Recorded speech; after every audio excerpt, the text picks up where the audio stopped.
saya hormati bapak-bapak pembicara, saya tidak sebut satu persatu, yang saya hormati semua adik-adik, teman-teman, para pengusaha yang ada di Mandar.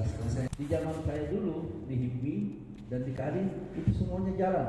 Di zaman dulu loh, yang belum punya HP Android, belum punya laptop, ya, HP-nya itu masih Sony Ericsson dan Motorola yang besar itu kayak walkie-talkie. Kok kenapa sekarang sudah canggih kok justru pengusahanya mundur dan tidak maju-maju? Dan lebih herannya lagi kalau pengusahanya selalu berpikirnya modal, pinjam. Kita kan itu jadi pengusaha kan sudah ada modal dasar. Pertama keinginan, niat. Tapi aku juga jadi pengusaha karena niat menjadi pengusaha. Rugi. Ya. Jadi kalau kita mau jadi pengusaha harus punya niat dulu. Ya. Dan kita jadi pengusaha itu harus yang kita kerjakan dulu, yang kita tahu, yang kita mengerti. Kalau kau mengerti tentang bagaimana caranya mengumpul pasir, baru jual di mobil trek, kenapa tidak itu dilakukan dulu? Jangan langsung ujung-ujung mau jual semen. Kalau kamu jual semen kan harus punya koperasi, teken kontrak dengan Bosowa atau semen Tonasa. Karena saya mantan penjual semen. Saya juga dulu developer, bangun Piperma di sini, bangun Piperma di Mamuju, bangun pasar sentral Wonomulyo. Saya tidak ujung-ujung jadi bupati. Makan dagang desa. Saya pernah dagang kopi sampai sekarang. Ya. Nah, nanti kalau sudah selesai pelatihan, kalau ada yang mau lihat saya punya pabrik kopi, saya pabrik sama dengan kapal api. Jadi mulai dari beli kopi yang masak, saya jemur di pabrik. Lantas saya masukkan di mesin apa lagi namanya itu, enggak hafal dulu. Sampai saya roasting sendiri, sampai saya masukkan di mesin bubuk sendiri, sampai di packing. Modalnya enggak usah mau contohin kapal api, bikin pabrik yang kayak 1 kilo panjangnya. Enggak usah, ya sederhana saja. Yang penting laku. Masa si kapal api yang beli kopi di Polman, sewa mobil bawa ke Makassar, kena pajak, naik kapal lagi ke pabriknya yang ada di Jawa, kembali lagi sini jual. Berapa dia punya modal? Kenapa kita di sini yang kita nanam kopi sendiri, kita proses sendiri, kok masa bisa kalah pasaran? Makanya saya ciptakan itu. Saya bikin itu. Saya bikin cold storage. Karena kenapa? Polman ini adalah pengusaha paling banyak, masyarakat penduduknya paling tinggi, paling di Sulbar. Masa tidak jadi orang hebat dengan punya slogan Polman jago? Semuanya harus jago lah. Tidak akan jago pemerintahannya kalau tidak jago rakyatnya. Kalau jago rakyatnya pasti jago pengusahanya. Di mana susahnya? Pasti semua apa? Jawaban tak? Modal. Apa kasih susah di sekarang? Ada kur. Kalau tidak dikasih kur, lapor sama pemerintah. Saya lapor presiden. Karena kita sudah dipanggil semua, disentur dan dipidatoi ya, bahwa kur itu tidak bisa dipersulit. Kalau ada yang minta layak sesuai dengan aturan, kenapa tidak dikasih? Hanya batasannya hanya sampai 500 juta. Kan 500 juta juga deh kan teman-teman semua, kalau kita maksimalkan kan sudah bisa kita jadi orang hebat. Saya saja yang tadinya kebun saya di Labasan hanya kerjanya banjir, mati kelapanya. Akhirnya saya rubah jadi kolam 50 kali 50. Ada-ada bisa lihat ke sana. Kalau ada waktumu ya bisa makan ikan di sana. Ini Pak Sis paling sering ke sana ini sama menjahili. Habis keuntungan saya gara-gara dia. Di sana itu saya turunkan satu peta 250.000 ekor. Harganya 30.000 per kilo ikan nila. naiknya dari 5 sampai 7 30.000. Kalau yang naik 3 sampai 2 itu harganya lain lagi. Tapi saya tidak hitung itu. Saya hitung yang paling rendah, yang 30.000 saja. Coba kau hitung. Saya turunkan 250. Kalau dia naik 37 ton dalam satu petak kali 30.000 berapa? Banyak tuh. Jadi jago, cemburu kalau lari, soal berpenampilan bagus.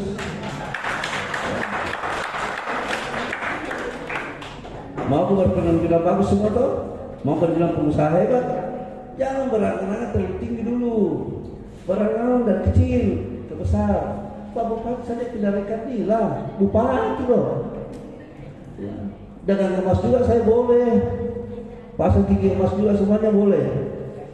Tapi jangan mengajari diri kita yang masih pengusaha muda langsung yang hebat-hebat.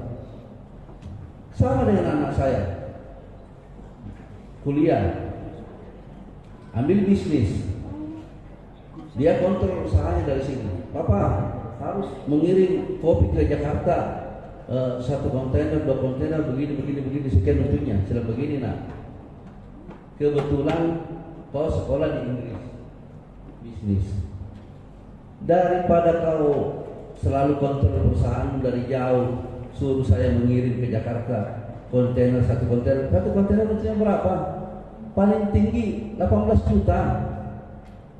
Banyak ongkosnya, banyak japret-japretnya. Kenapa? Saya kata, kenapa kau tidak buka otakmu? Karena kau sekolah bisnis. Papa kirimkan kamu 100 kilo kopi. 100 kilo kopi, ya di sana nggak mau kalau udah di roasting, dia mau mentah. 100 kilo kau bawa ke kafe-kafe, sama dengan keuntungannya 1 kontainer kopi ke Jakarta, 18 juta. Ya nggak bos? Karena di sana nilainya berapa? Itu di sana pound sterling. Beda dengan uang kita rupiah. Bedanya berapa banyak bedanya? Masa ini semua yang punya ijazah hebat kalah sama Sadaria? Ya, dia bisa ekspor sapu lidi. Ini mindsetnya harus dirubah, Bapak Ibu semua. Jangan selalu langsung berpikir kok miliar, sekian miliar sarapu. Kita semua belajar dari yang kecil. Saya dulu dengan resa, saya pilih timbal sendiri. Modalnya dengan resa 3 tangan. Ini dorong daging besar, ya. Ini yang dorong daging kecil.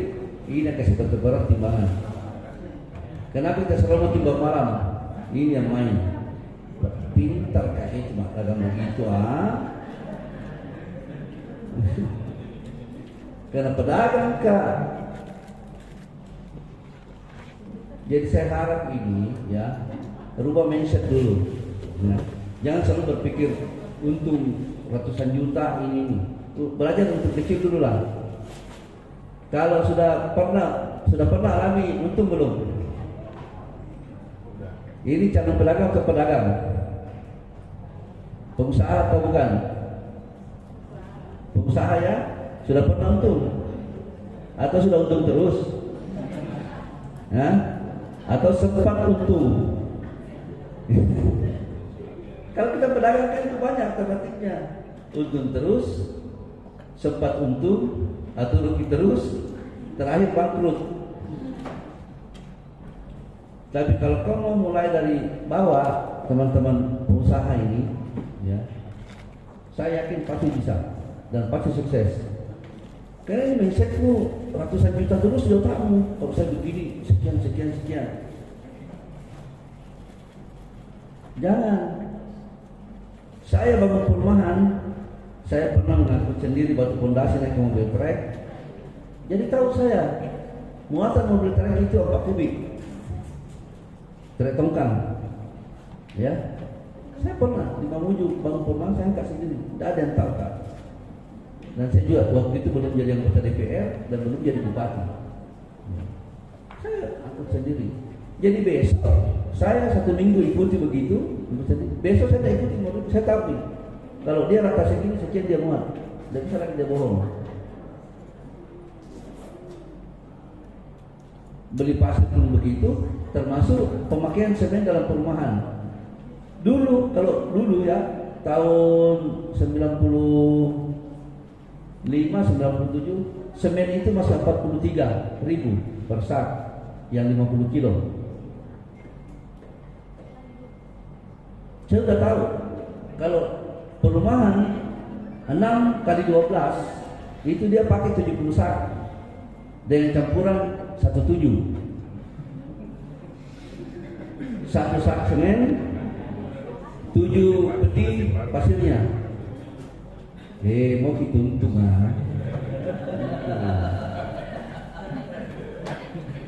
Siapa di sini pembangun perumahan nih? Kalau tidak begitu bohong kita.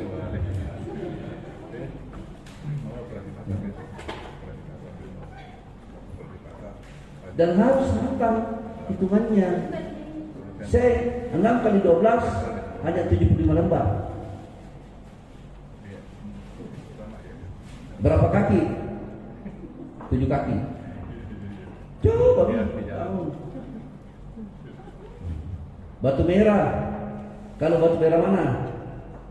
Batu merah Sepong, batu merah Majene, batu merah Mamuju. Beda ukurannya. Kalau batu merah Majene tebal, panjang, lebar, itu hanya pakai batu dengan 4 kamar, itu kita hanya pakai 20.000. Itu pun masih kadang lebih. Kalau tukang perumahan. Sekarang sudah enak, ratusan harga perumahan. Saya dulu harganya berapa? Satu rumahnya 15 juta dan harga keseluruhan bangun rumahnya 7 juta, 7,5 juta. Dulu, itu dulu. Ya. Sekarang sudah naik semua harga batu. Jadi pandai-pandaimu, kalau kau seorang pengusaha kontraktor, pandai-pandaimu mencari pasir yang bijinya besar. Keluar semua itu rahasianya pengusaha. Kenapa harus bijinya besar? Kurang makan semen. Bedakan mungkin kalau membangun pasir paku, tahu paku tuh jembatan paku, itu kan pasirnya dia hitam, bijinya hitam besar-besar. Bedakan dengan pasir mapindi, coba mana lebih boros makan semen? Apa dihitung itu semua saudara-saudara yang begitu. Jangan aku bilang kalau beda tampak sak, dia bilang aku bukan sarong, pak sak. Sekarang semen berapa harganya? 6.000. 60.000 ya? 65. Coba kalau 4 sak berapa bedanya?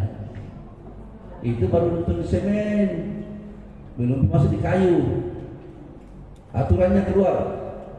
Palapi kayu jenis merah. Kayu jenis merah kan apa? Palapi.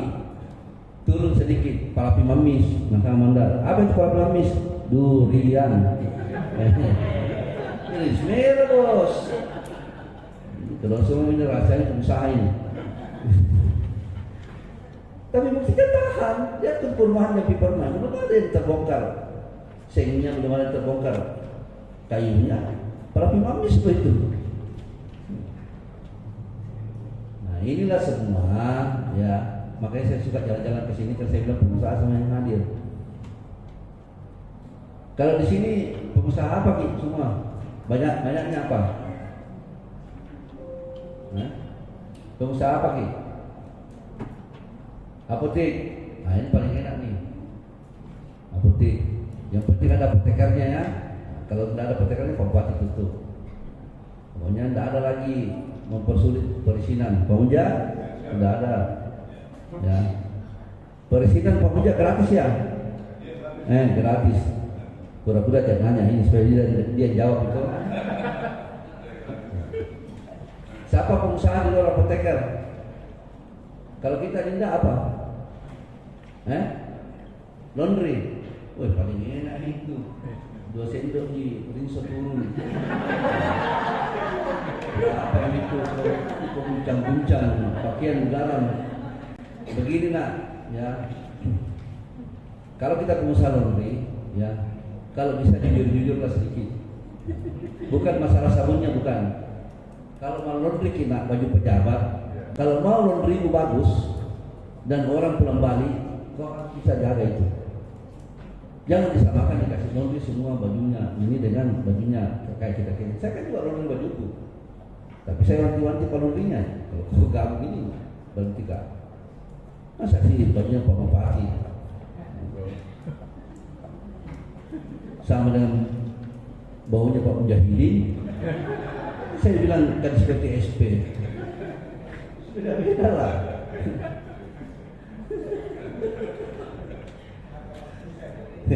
Tunggu saya tanya dulu nih, ada sih makan siangnya ini kah? Kalau tidak ada saya percepat bicara. Kalau takut sampai waktu makan. Ada. Oh ada nih. Jadi biar bisa lama-lama ya. Supaya kau ketawa-ketawa ini. Untuk usaha ini biasanya tidak dibayar. Karena saya ini mau lihat ini pengusaha ini maju. Ya. Kalau ada masalahmu bisa kita di luar daripada pertemuan bisa kita. Ya.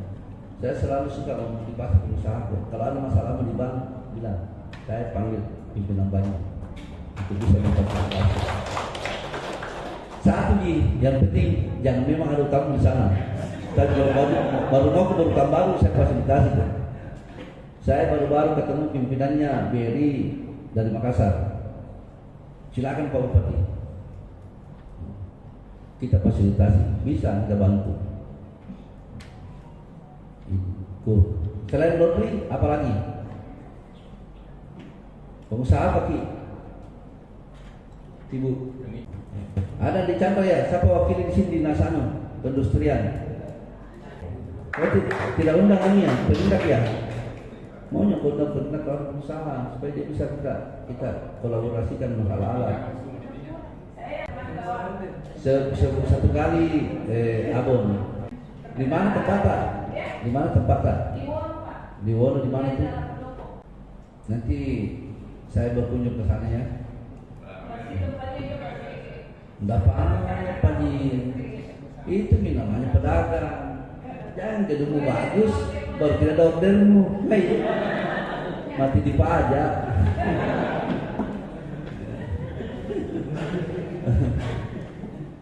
Kalau di Sampita sama, keripik pisang. Pakai pisang apa ibu? Oh. Kalau yang cowok di belakang pengusaha apa? Jamur. Oh, yang sering ketemu dengan saya. Jalan Ji. Nah, harus jalannya. Sudah berapa jenis rasanya? Masih dua. Masa 1 tahun 2 Ji? Harus tiap tahun ada lagi rasa baru. Ya. Ya. Siapa lagi? Kalau ini emak-emak yang di depan pengusaha apa Ki? Olahan snack apa itu? Rumput laut. Oh, ikan. Kalau ini kan yang di belakang ini kan kontraktor ya. Nah, mereka harapan.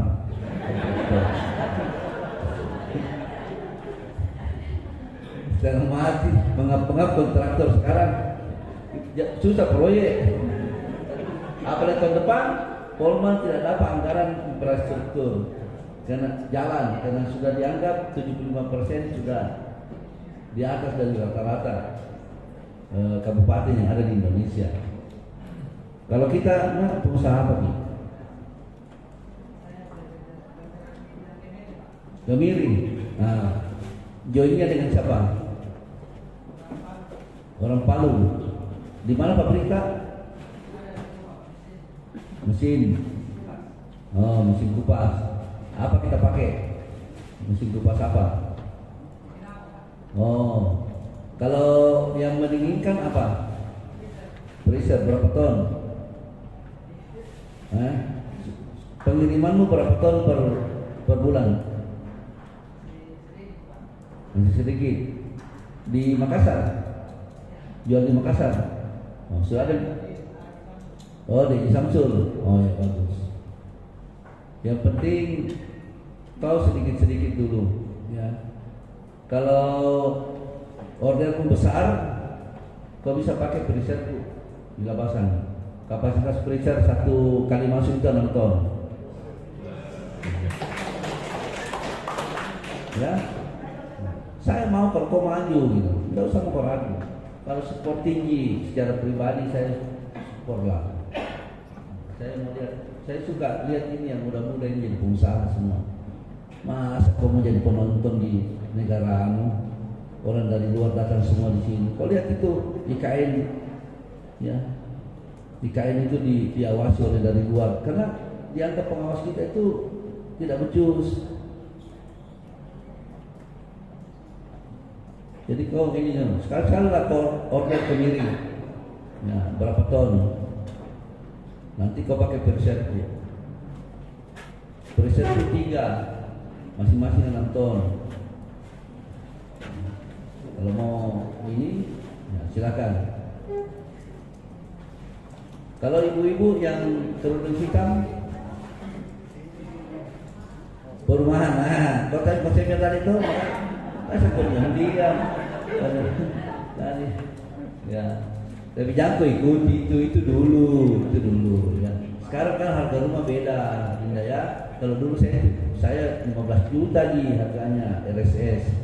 Kalau sekarang kan sudah 160 ya. Nah, ya. Baru dulu kita kasih nilai akadnya itu berapa nih, tidak seperti kita sekarang. Ya. Bikinlah rumah yang betul-betul layak huni. Ya. Tapi jangan dibangun di lahan yang dilarang oleh pemerintah. Ya. Jadi bangun di lahan yang sudah sesuai dengan aturan. Kalau ada yang persulit diisi, bilang sama saya. Ya, aku pecat satu-satu nih, kabit-kabit kalau dipersulit. Ya, saya kasih pindah satu-satu kalau persulit. Tidak ada sekarang. Karena saya ini sudah hampir jadi pedagang ini. Saya tinggal 6 bulan sudah jadi pedagang kembali. Kita sama-sama lagi kembali ya. Kita bikin organisasi yang lebih bagus dan lebih maju ke depan. Bagaimana semuanya bisa kita pasarkan produk kita. Kalau anak saya yang paling ujung, yang kerudung hitam, apa usahanya?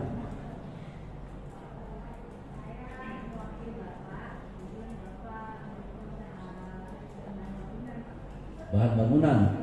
Nah, kan ada kalau bahan bangunan itu kan mainnya di SNI. Nah, ada dibilang besi full, besi bencong, besi apa? Yang jelas tidak ada besi yang lale.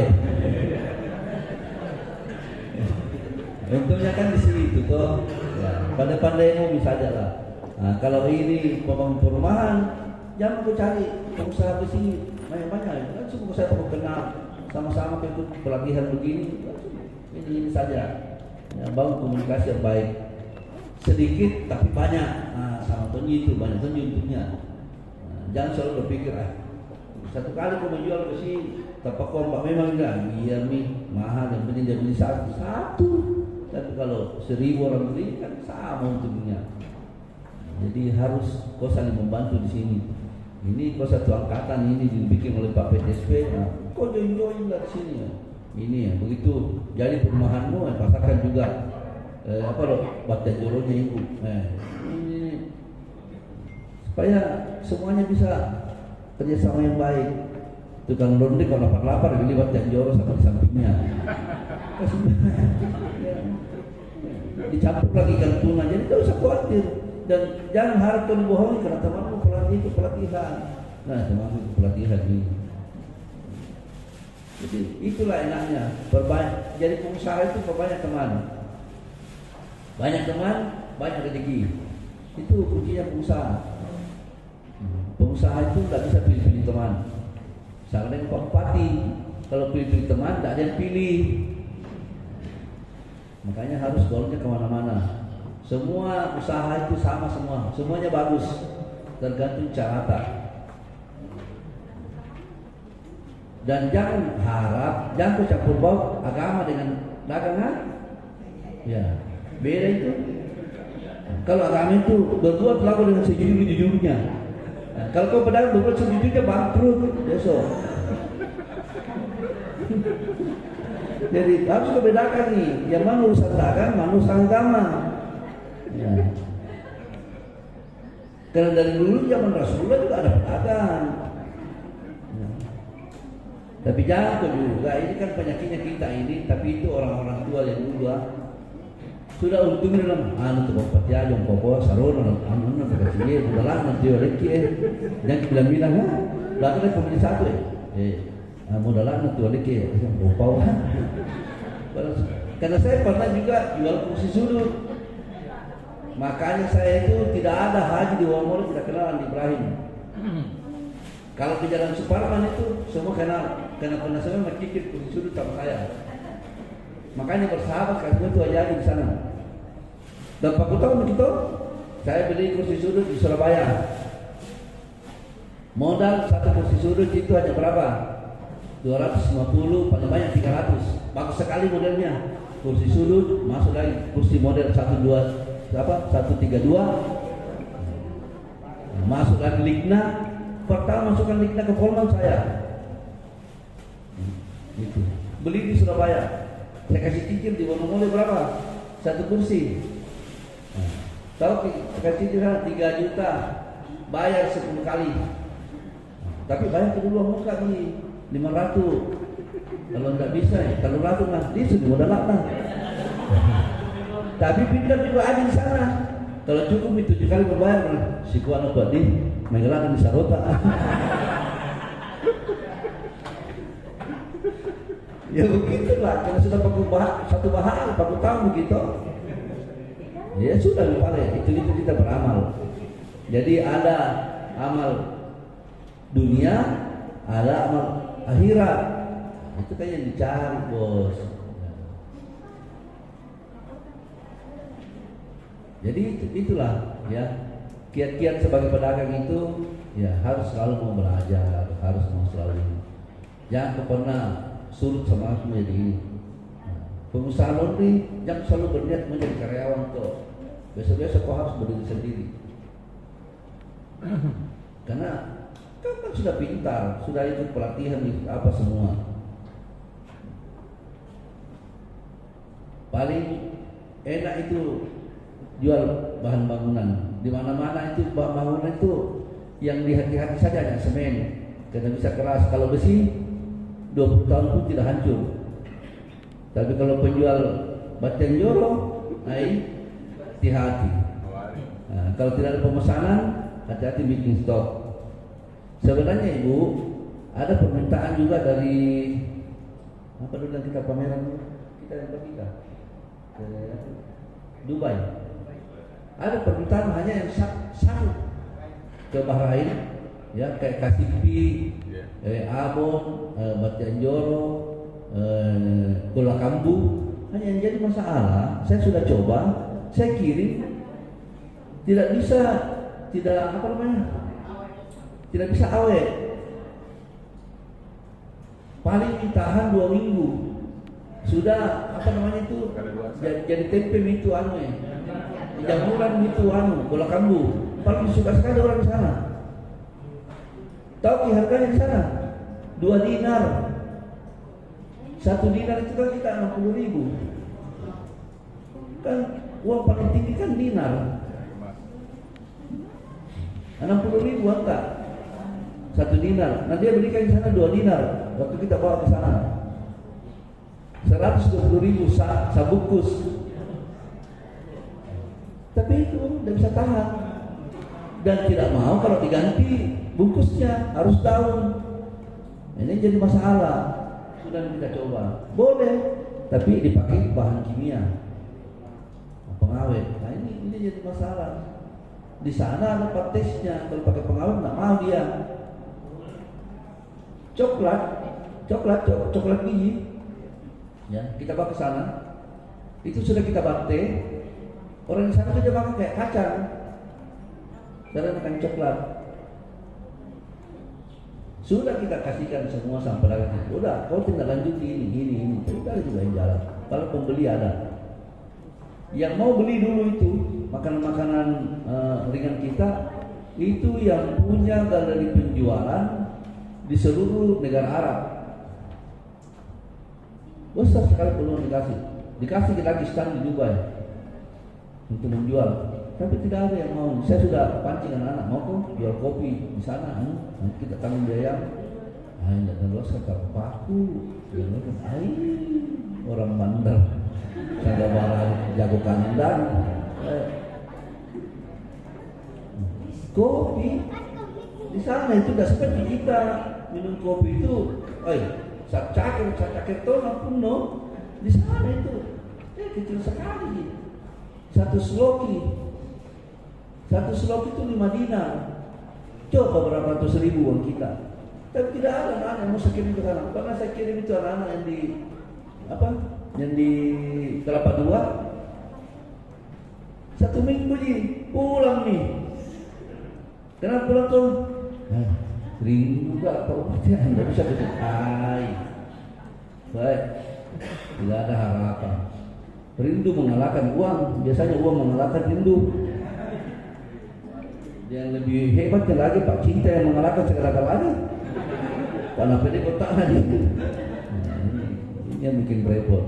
Nah inilah untuk sekedar memberikan motivasi kepada teman-teman pengusaha agar jangan pernah jenuh, jangan pernah bosan, jangan pernah mau kalah dengan waktu.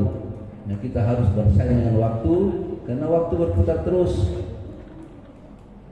Dan masukkan di pikiran tak, kalau kita punya uang, insya Allah kita akan jadi orang hebat dan tidak akan dipandang enteng orang. Tapi kalau kita miskin, kita akan jadi pesuruh terus, kita menjadi anak buah terus, dan masa depan susah. Miskin tomoki, ya, selalu tomoki mencari komandan tak, sudah miskin masuk neraka lagi. Oh jelas sekali. Masih sekali untuk hidup. Bagaimana kau tidak masih sah? Karena standar gaji tidak sesuai dengan UMR. Tapi kalau sesuai dengan itu aman. Itulah pengalaman Pak Bupati selama ini. Saya ini bisa begini karena pengusaha. Alhamdulillah saya selama jadi pengusaha tidak ada saudara-saudara saya yang berani marah-marah sama saya, apalagi apa semua, karena saya sudah berdiri sendiri. Saya berdiri di atas usaha sendiri. Jadi mohon semua adik-adik itu termotivasi untuk itu dan jangan pernah lelah untuk bisa untuk mau berbuat. Ya, apalagi yang cowok pasti jangan, ada uang abang sayang. Biar ada uang abang ditenda. Jadi itu saja mungkin sebagai motivasi kepada semua teman-teman pengusaha. Selamat berjuang dan semoga semuanya berhasil. Saya selalu dari segi kedinasan maupun pribadi selalu siap mensupport dan siap berkolaborasi kerjasama dengan teman-teman pengusaha semua. Lebih dan kurangnya saya mohon maafkan. Wabillahi taufiq wal hidayah. Wassalamualaikum warahmatullahi wabarakatuh.